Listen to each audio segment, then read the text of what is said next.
Ustaz, tidak ada titipan pertanyaan. Sebagai orang tua merasa dilematis Ustaz.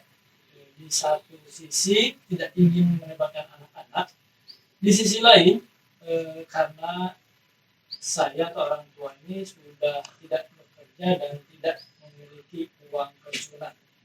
Juara. Ditakarnya dari pensiunan saatnya. Ukuran hidup itu uang. Karena dia tidak Allahus Samad. Tidak bersandar kepada Allah. Kalau kita bersandar kepada Allah, kira-kira tidak ada uang, tenang tidak? Tenang. Terus betul-betul tidak makan, tidak ada air, tidak ada apa. Pertanyaannya, saudara-saudara di Palestina, tenang tidak sih? Tenang dia. Tenang. Sampai makan makanan hewan, makan dia. Tenang, ada penting warga itu. Dia tidak tergantung kepada apapun. Nah, orang tua ini ingin menyusahkan anak, tapi nggak mau kan itu, takut. Saya tidak punya penghasilan. Kepada Anda yang sepuh, sebagai orang-orang tua kan, titip. Setelah kita sepuh sudah, jangan melirik dunia terlalu jauh. Ya, ibadah saja. Saya mencari nafkah hanya untuk hari ini dan besok. Kenapa tidak sampai lusa? Karena saya belum tentu hidup saat lusa. Itu. Sudah, saya cari nafkah harian saja sekarang. Karena tabungan saya udah 3 miliar, jadi harian aja. Aduh. Beda tuh ya, misalnya. Tapi tak gitu maksud saya. Bukan karena itu gitu. Sok salah tafsir wae. Nah, jadi saya udah mulai nyari sehari. Kenapa? Karena saya belum tentu hidup di masa sekian tahun lagi, atau apalagi besok lusanya belum tentu hidup. Jadi udah sehari. Artinya saya tidak repot dengan urusan itu. Nah, terus yang harus saya sibukkan apa? Karena saya lusa belum tentu hidup. Ya, belum tentu hidup. Jadi saya ibadah sekarang teh gitu tah. Saya sholat kira ada husu. Makin tua eta sujud rada lama. Lebih lama dari yang muda. Saya tanya, eta sujud menila-mila pisan ih. Teu teh justru hese cengkat. Buat yang masa tua. Yang tua banget gitu. Tua banget. Nah, itu. Jadi prinsipnya sekarang saya ajak nih kepada yang merasa tidak berpenghasilan. Tadinya swasta, sekarang sudah tidak punya penghasilan, bahkan tabungan pun tidak punya. Dan habis dipakai menyekolahkan anak, dan anak sukses. Kita sebagai orang tua selalu malu meminta kepada anak-anak.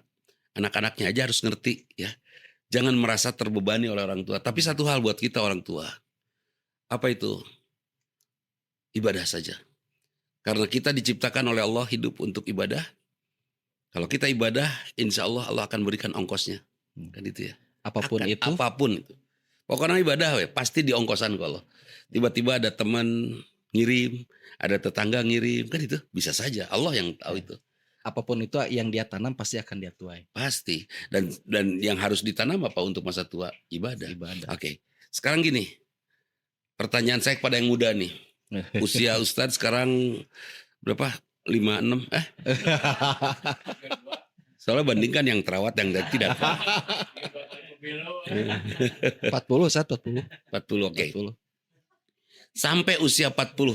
Kalau hidup itu saya sebut sajadah panjang seperti lagu Bimbo. Ustadz sudah sampai mana? Sebut saja sudah di 20 tahun. Sebut saja sajadah itu panjangnya 40 km, 42 km. 1 tahun 1 km. Ustadz sudah sampai ke 40 km. Tinggal 2 km lagi. Pertanyaannya, sudah cukupkah, akan cukupkah sujud yang 2 km itu menutupi semua kekurangan yang 40 km ke belakang? Iya. Aduh. Nah, masa tua harusnya memikirkan itu, lain mikiran duit yang dahar sate. Eta pikiran, cukup nggak perbuatan saya ke depan menutupi semua kekurangan sujud saya kepada Allah? Ya. Itu yang selama ini membuat saya rada kurang kene. Akhirnya ya rada kerja keras ya, dan ya rada kerja keras untuk bisa menutupi semua itu. Belum lagi saya teh dulu jahil. Wah, itu neraka jahil. Aya nini. Mak pada mentas. Uhun den kun gaya apa? Pentaskeun kurang teh ka tengah geus tengah. Mangga mak nyalira. kurang balik deui. Didoakeun ku abdi mah geus jahil pan harita. Tapi lumayan setengah pan. Setengah ibadah. Ya, tapi geus menang pahala lah setengah. Nah itu. Jadi Nah, kejailan itu kan bayar mual sih oleh ibadah saya di penghujung perjalanan Iya. saya. Kalau 2 kilo desainnya tadinya tertekan. Antum 2 kilo di saya belum tentu 2 kilo, mungkin tinggal beberapa puluh meter ke depan sajadah Allah. saya. Iya kan? Itu tidak bisa terbayar itu. Belum lagi mun si mate menggerutu terus dasar cenah pemuda goreng adat. Wah, terus menggerutu sampai rumah. Itu teh kan harus minta maaf pada. Lim jeung awas. Harus minta maaf nggak saya ke dia? Harus. Terus kapan dak can Sat? Enggak lagi, dan nggak tahu mau orang mana kan. Hanya hese. Allah yang sudah menentukan sajadah itu sampai mana kan itu ya. Tidak bisa dipanjangkan atau dipercepat, nggak bisa. Atau mungkin di sepanjang sajadah yang tadi, Sisanya ya sisanya mending kalau ada sisanya. Ini mah udah sisanya dari batasan 40 sekarang, masih banyak yang kosongnya. Bisa Itu jadi dia. di 30, 20 gitu Sat. Kan bahaya itu Sat. itu dia. Apapun kekurangan sujud saya di masa lalu, termasuk kepotong kujail model Ya. gitunya. Kepotong kujail. Belum tentu menutupi sisanya. Makanya saya suka gini kalau pergi ke rumah makan. Saya berdua misalnya sama Ustaz Depul. Non Pul, nasi goreng. Ya, kita berdua nasi goreng. Saya nanya ke karyawannya, di dia sabar orang. Yang masak 4 Pak, yang ini 4, 8 orang. Ente pernah makan nasi goreng ini? Belum Pak. Nyesok bikin 8 buat kalian. Ngiluan. Kenapa? Itu teh membayar jahil saya dulu. Saya pernah jahil gitu. Rujak, panggil tukang rujak tah. Makan aja semua, orang mah balik. Atuh kudu malah layar. Saat anu ketempuhan. Eta pan rudut eta teh. Itu masa lalu. Mohon maaf lahir batin. Seperti itu. Kepada siapapun yang pernah saya jahilin punten pisan. Dan sekarang saya kalau ingat itu suka nangis. Kenapa ada terlalu atunya jahil pikir-pikir gitu. Ya, ya Allah, ya Rabbi. Saya pernah juga ini bukan jahil tapi tadi diajak. Bonceng motor, istri saya di belakang, istri saya turun sebentar, saya maju terus. Asa aya we. Itu oke tadi aja itu teh jahilnya. Tapi cukup zolim lah ya. Sampai rumah, kemana si Umi? Wah, balik dia tuh budak itu. Ada yang jahil sampai disengserikan di parapatan jalan. Dibonceng ban. Saya teh tungtun motor si Umi dibonceng batur keprok atau di jalan. Jahil tuh sih. Jahil. Nah, jahil itu kan bikin orang lain kecewa ya. Meskipun menyenangkan orang sekitarnya. Tapi tetap itu harus dibayar. Saur Umi kumaha membahagiakan. Sekarang udah minta maaf, udah. Tapi udah bahagia sih. Jakumi itu udah Pak, udah Bapak mah ahli surga tos. Gitu. Serius, itu ridho Bapak ke surga. Wah, kudu kedah ke surga cenah gitu. Tenan naon Bapak jeung bidadari tah eta mah pokona ka surga aja. Nanya cemburu perempuan mah di ka surga-surga teu meunang jeung baturnya. Dasar tah eta. Jadi masa tua yang harus kita pikirkan itu bukan perutnya ya, bukan makannya. Sudah maka akankah masa tua kita menutupi semua kekurangan kita? Kenapa harus menutupi? Mumpung kita sudah susah melangkah. Mendengar juga sudah agak tidak. Dulu mah kan dengar bass treble teh jelas jreng jelas enakan gitu ya. Sekarang udah enggak lagi. Terus sekarang sudah suka mendengar murotal. Terus mata sudah mulai burem kan gitu. Pakai kacamata tapi genre beda dengan orang tua pakai kacamata. Burem ya. Ningali yang dulu saya sebut cantik teh nah. Kemarin aja ya waktu kita reuni silaturahim ya. Saya langsung teriak kan. Dikelilingi oleh murid-murid saya tuh yang perempuan-perempuan tuh. Lain. Saya teh langsung ngomong gini.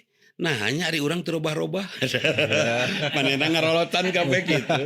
Nah, hari orang terubah-ubah gitu. Itu nararas tengah tuh haslinan dia tuh teh. Jadi,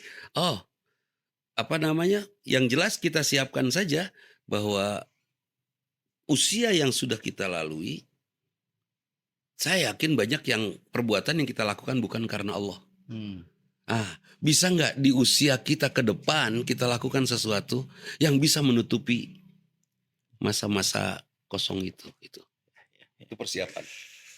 Ada Ustadz yang sampai memilih sampai masa usia tuanya dia tidak menikah. Alasannya sangat sederhana banget itu. Lebarnya pokoknya mah hanya alasan emang bisa ngahirupan orang waktu itu. Dan saat ini dia mengeluh di masa tuanya. Terus coba ya ayah pendamping. Sigana ayah batur di masa tua. Dan dia tidak punya siapa-siapa. Gitu. Suruh aja berdampingan jeung cucungukna rame. Iya, Aya sih kan Ustad di rumahna. Gitu. kepada kita semua ya, kepada kita semua waspadai. Waspadai jangan sampai kita mengukur hidup ini dengan uang. Ya, sampai kita menunda nikah gara-gara merasa tidak berpenghasilan. Takut tidak tercukupi Ya, ya, Rasulullah perjalanan pernah hidup rumah tangga Ratu. Rasulullah pernah didatangi seorang sahabat, saya miskin, apa yang harus saya lakukan? Kata Rasulullah, nikah. Nikah. Terus sudah gitu udah lama datang lagi kepada Rasulullah. Rasulullah nanya, gimana? Udah kaya sekarang? Hasan kacau. Ya udah kalau gitu kawin deh kan gitu. Tilut. Dua. Pas datang udah lama datang deh. Kumaha rumah tangga? Setelah 2 sudah kaya, Rudet. hancur. Cek Rasulullah teh kawin deh katilu. Kawin taat kepada Rasul itu hilang aja. Kemana tuh ka dieu udah lama ketemu, datang kemana waktu kau dieu? Bubuk. Katilu bubuk. Baru kawin deh cek Rasul teh kaopat. Pas kaopat datanglah dengan anaknya, dengan kambing peliharaannya, dengan membawa harta oleh-oleh untuk Rasul. Kaya raya. Dan dia. istri-istri nanya. Dan memang sekarang kita tahu yang beristri 4 umumnya kaya kan? Bukan beristri 4 setelah kaya, tetapi kayanya karena beristri 4. Kayaknya mah gitu dah. Iya. Aina punya yang istri 1 banyak yang miskin. Banyak. Ada yang istri 4, aina miskin. Jarang. Nggak ada lain jarang. Mun miskin pasti jadi hiji deui. Pasti cerai dah gitu. Jadi jangan berpikir untuk urusan rumah tangga itu tidak ada kaitannya dengan uang. Dengan Nggak uang. ada. Tapi gini, Iwan punya rizki, Eja punya semua, Dika punya rizki, semua punya rizki. Terus kita kumpul dalam satu rumah. Kira-kira rumah itu jadi semarak nggak dengan rizki yang disatukan? Iya kan? Oke, kalau saya punya rizki dan saya takut kehabisan rizki saya untuk menafkahi, akhirnya saya hidup sendiri. Rizki saya sebesar apa? Ya untuk saya aja kan itu. Nah sementara istri saya punya rizki. Gabung dengan saya jadi bengar. Double. Ada rizki dari Allah. Terus saya punya anak. Jadi kaya tidak? Iya. Terus istri saya nambah. Bengar tidak? Bukan double deh Ustadnya. Iya, triple. Terus sampai 4. Nah, sampai rizkinya banyak. Nah, tinggal pertanggungjawabannya. Makin banyak rizki berani nggak tanggung jawabnya. Seperti itu. Mungkin ada lagi yang ditanyakan?